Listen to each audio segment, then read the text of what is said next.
Hello, Leon. It's your Zayde, Mason. I'm here today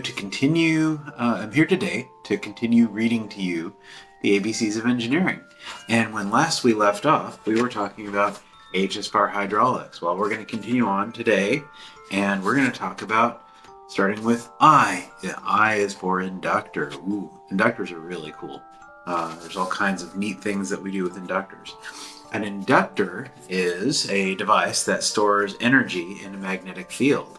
This is an interesting inductor. We have a thing called transformers, not the little toys, but something that allows you to change from one voltage to another. We use inductors all over the place in electronics in ways that you won't even see, but is there for everything. An inductor is made by wrapping a coil around or wire around magnetic material. So that's magnetic material, and that is where you take a wire and you wrap it around, for example, like a piece of iron. So iron is magnetic, and you'll see that when you play with fairings and things like that. It can store energy by changing electricity into a magnetic field, which it does. Two inductors near each other can transfer electric energy from one circuit to the other without even touching. So if you put current on this wire, it creates a magnetic field, which then induces a current on this wire, and you can change voltage by changing the number of wrappings and the type of wire and how much wire you use. So that is an inductor. I is for inductor. Okay. J is for jig. I'm not sure I would have said joules, but hey, why not? Joules as in energy, not joules as in the gems.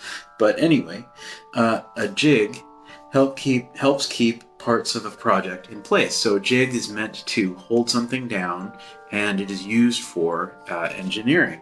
When a project has a lot of parts, sometimes projects that you're doing have lots of pieces, you want to keep the pieces in the right spot, and that requires a special tool called a jig.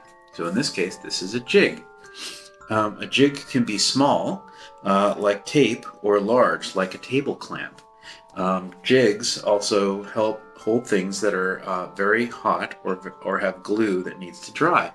And your dad makes all kinds of stuff in the basement, and maybe he can show you what he's done where he creates a jig. I'm sure he can. Or you ask your mom. I'm sure she knows how to do it. Or ask Uncle Marco. He'll know how to make jigs too. K is for keystone. Ooh. So this is a keystone right here, that little piece. The keystone is the top block of an arch. So if you ever see an arch, which I'm sure you will, especially living in New Hampshire, or if you come visit in England, you'll see lots of these. The keystone is the most important part of an arch, because it keeps the other stones from falling down. And it is shaped like a trapezoid. See, that's a trapezoid. With the widest part at the top,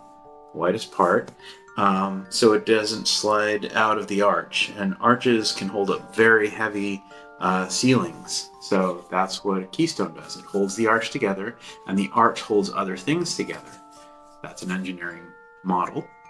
L is for lever. Ooh, and you'll see these in parks. I'm sure you're going to see these. A lever is a simple machine that is used to increase force, and it has a fulcrum point, and there's different masses on it, and the center of mass may or may not be close to, usually in order for it to work, you have to have the center of mass right around where the fulcrum point is. And it even says fulcrum, see? Fulcrum, right there.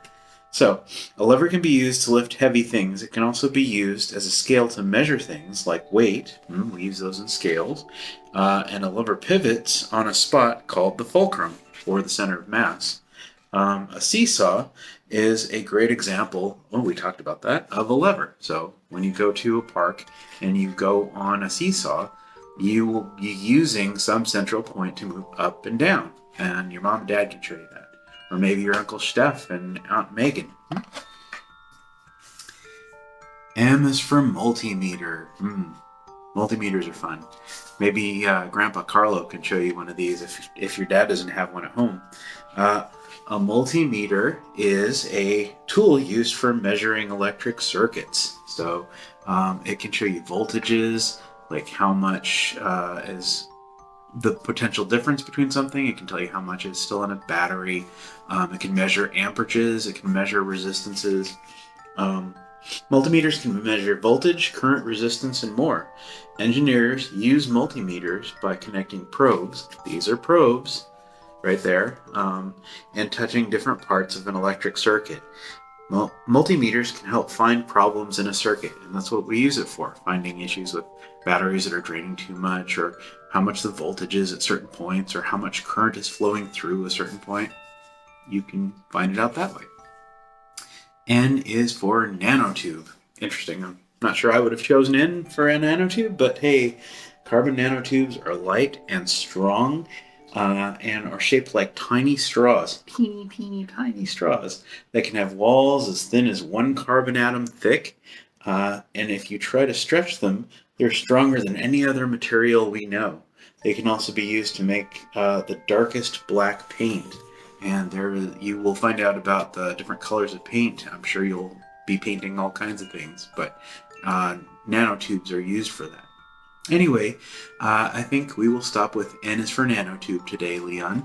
I hope you've enjoyed today's part of ABCs of engineering, and we will continue on next week, or as soon as I can, with the next bit, and we will continue on with a preview of O is for ohm, but we'll talk about that next week, okay? I love you very much, Leon, and I will see you next time. This is your Zayde Mason, signing out.